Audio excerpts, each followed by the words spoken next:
E se eu te dissesse que um time sem Michael Jordan, sem Kobe Bryant, sem Shaq O'Neal e sem nenhuma superestrela considerada top 5 da NBA, conseguiu derrotar um dos elencos mais talentosos da história do basquete.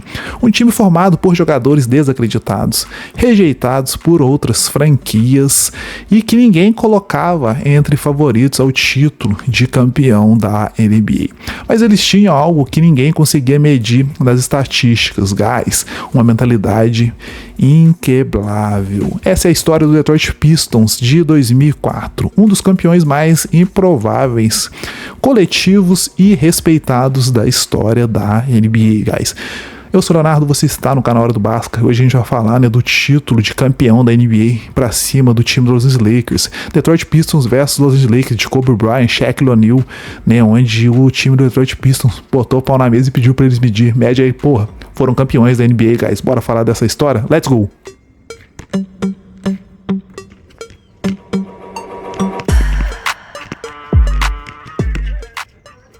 Hoje, vamos voltar para uma das histórias mais fascinantes que o basquete já produziu. Uma equipe que desafiou a lógica da NBA moderna, enquanto o resto da liga buscava super times de estrelas ofensivas. Os Pistons construíram uma máquina baseada em defesa, disciplina e espírito coletivo. Eles não tinham um MVP, não tinham um jogador que vendia milhões de camisas, não tinha uma super estrela midiática, mas tinha algo ainda mais valioso. 5 jogadores dispostos a sacrificar tudo pelo time, guys. E quando eu digo tudo, é tudo mesmo, guys. Bora conhecer essa trajetória completa do lendário Detroit Pistons, campeão da NBA, temporada de 2004, guys. Are you ready? Let's go! Pra gente entender, essa história, precisamos voltar alguns anos, Os lendários Bad Boys dos anos 80 haviam dominado a NBA com Isaiah Thomas, Dennis Rodman, Bill Lambert e companhia. Detroit conquistou 2 títulos e aterrorizou a liga inteira. Mas tudo acabou lá em 1991, guys. It's over. Cara, após eles serem varridos pela franquia do Chicago Bulls do meu mano Michael Jordan, nas finais da Conferência Leste, os Pistons abandonaram a quadra antes do fim da partida, sem cumprimentar os adversários, sem saber que aquele foi o último ato da dinastia. Nos anos seguintes, Chuck Daly saiu, Dennis Rodman foi trocado, John Salem foi embora, Bill Lambert se aposentou e pouco tempo depois, Isaiah Thomas também encerrou a sua carreira. A franquia entrou em colapso, guys. Detroit Pistons passou de potência para uma equipe de apenas 20 vitórias. No draft de 1994 surgiu uma esperança. Com a terceira escolha do draft, o time do Detroit Pistons selecionaram o Grant Hill e desde o primeiro momento ficou claro que ele era especial. Hill rapidamente virou um dos jovens jogadores mais completos da NBA. O problema, ele carregava praticamente sozinho o peso da franquia. A diretoria não conseguia montar um elenco competitivo ao seu redor. Os Pistons até chegaram aos playoffs algumas vezes, mas eram eliminados logo na primeira rodada. O time trocava de técnico constantemente. Os resultados simplesmente não apareciam, guys. E a torcida já estava cansada, guys. Foi então que surgiu a figura que mudaria tudo. Hora de mudar, guys. Hora de mudança. Last Chance. Cara, fala dele, o nome do menininho, Joe Thomas, ídolo dos tempos da franquia da era Bad Boys. Ele assumiu o cargo de presidente das operações e encontrou uma franquia completamente perdida. Quando parecia que as coisas não poderiam piorar, Grant Hill decidiu sair do time do Detroit Pistons, decidiu jogar pela franquia do Orlando Magic. Era um golpe devastador, meus amigos. Mas Damas conseguiu transformar um desastre em oportunidade. Em uma troca, Sing and Trade, Detroit recebeu o Chuck Atkins e um pivô pouco conhecido chamado Ben Wallace. Quando eu falo esse nome, guys, Ben Wallace, vem muita história por aí, guys. Fica comigo que tem muita coisa vindo por aí, viu? Cara, ele merecia um vídeo especial pra ele, vai sair logo mais no forno, um videozão especialmente, falando sobre o Ben Wallace, que esse cara, Cara, tem muita história desse menino pra contar aqui, guys, no canal. Mas enfim, bora voltar pra falar do Detroit Pistons, guys. Na época, cara, assim, muita gente considerou, né, o Wallace, né, apenas um complemento de negociação. Mas o Joe, cara, enxergou algo completamente diferente, guys. Ben, né, cara, chegou sem fama, sem status, sem expectativas, mas rapidamente, cara, mostrou uma intensidade absurda, meus amigos. Na temporada 2 de 2000-2001, guys, ele explodiu defensivamente, passou a dominar os rebotes, protegeu o aro e intimidar os e se transformar no coração da equipe do Detroit Pistons, guys. Enquanto Cherry, né, liderava o ataque com quase 30 pontos por jogo, o Wallace construía a identidade que definiria o futuro da franquia. Joe percebeu exatamente qual seria o DNA dos novos Detroit Pistons, guys. Defesa, força física e coletividade, meus amigos. Para acelerar a reconstrução, né, cara, Thomas, né, trouxe o Rick Casley, né, para comandar a equipe. O resultado apareceu imediatamente, cara. Detroit saltou de 32 para 50 vitórias, guys. Ben Wallace ganhou, né, o primeiro prêmio de defensor do ano, Defense of the Year. Carlos Slaney, cara, foi eleito o técnico do ano.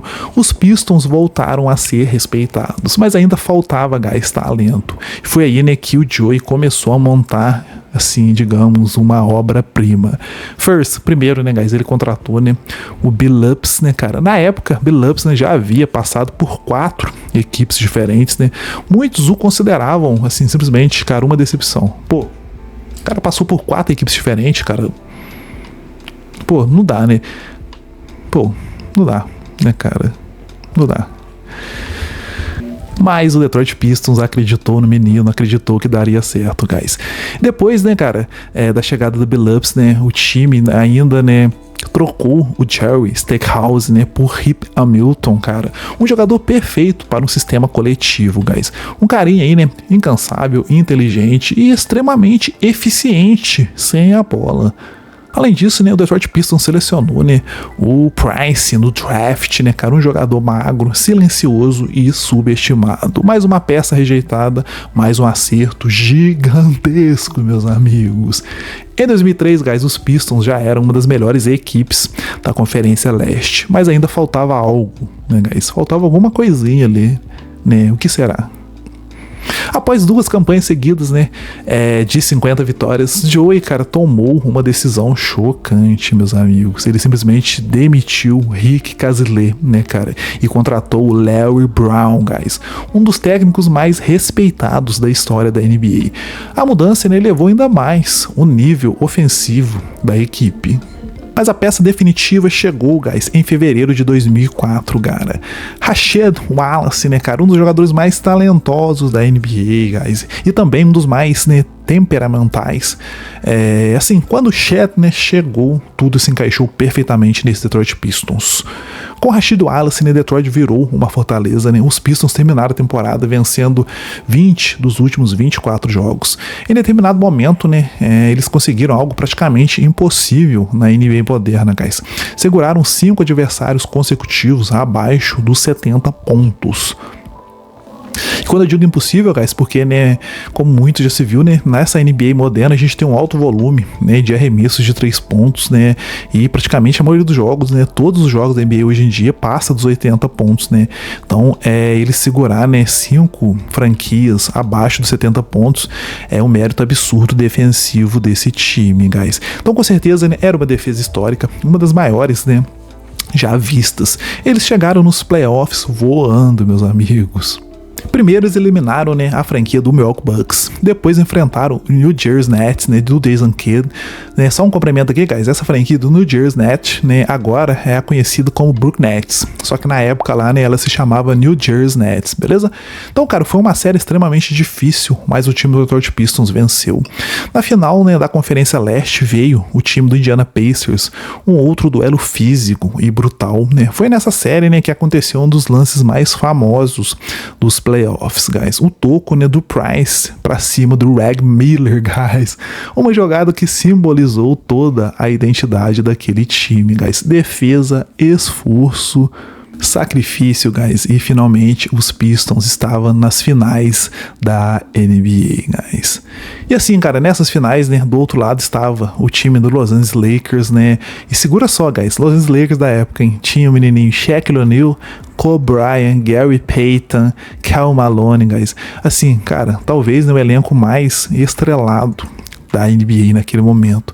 Ninguém simplesmente acreditava naquele Detroit Pistons, guys. Praticamente, né, todos apontavam, né, para que, né, os Los Angeles Lakers seriam campeões da NBA naquele jogo, naquela final contra o Detroit Pistons, guys. Mas o Detroit Pistons não ligava para previsões. Foda-se essa porra, mano.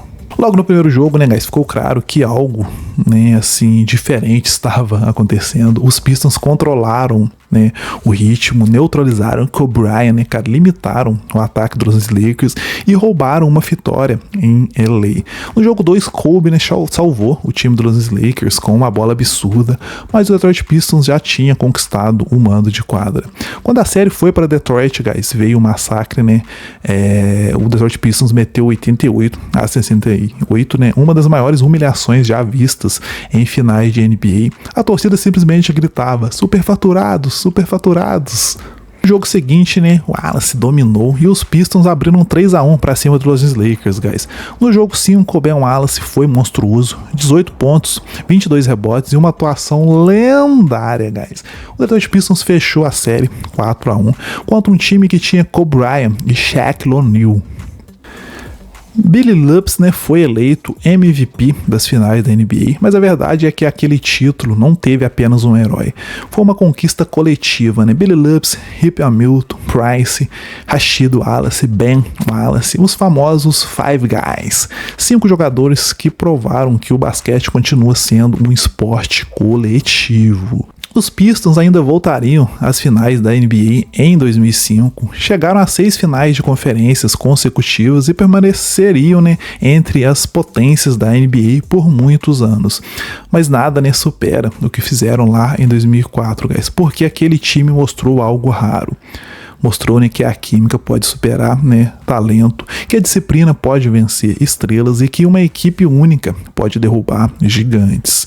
Até hoje, quando alguém fala, né, sobre o maior exemplo de jogo coletivo na história da NBA, o Detroit Pistons de 2004 sempre aparece na conversa. E com toda razão, guys, eles não eram, né, os mais talentosos, não eram, né, os mais famosos, mas foram campeões e fizeram isso da forma mais difícil possível. Agora eu quero saber de vocês, guys, e para vocês, o Detroit Pistons de 2004 foi o maior campeão improvável da história da NBA ou existe um outro time que merece esse título? Deixa aqui a sua opinião nos comentários. E se você gostou, né, desse tipo de conteúdo, não se esqueça, né, de se inscrever aqui no canal, de deixar o seu like, comentar. E é isso, guys, valeu, até o nosso próximo vídeo, bye bye.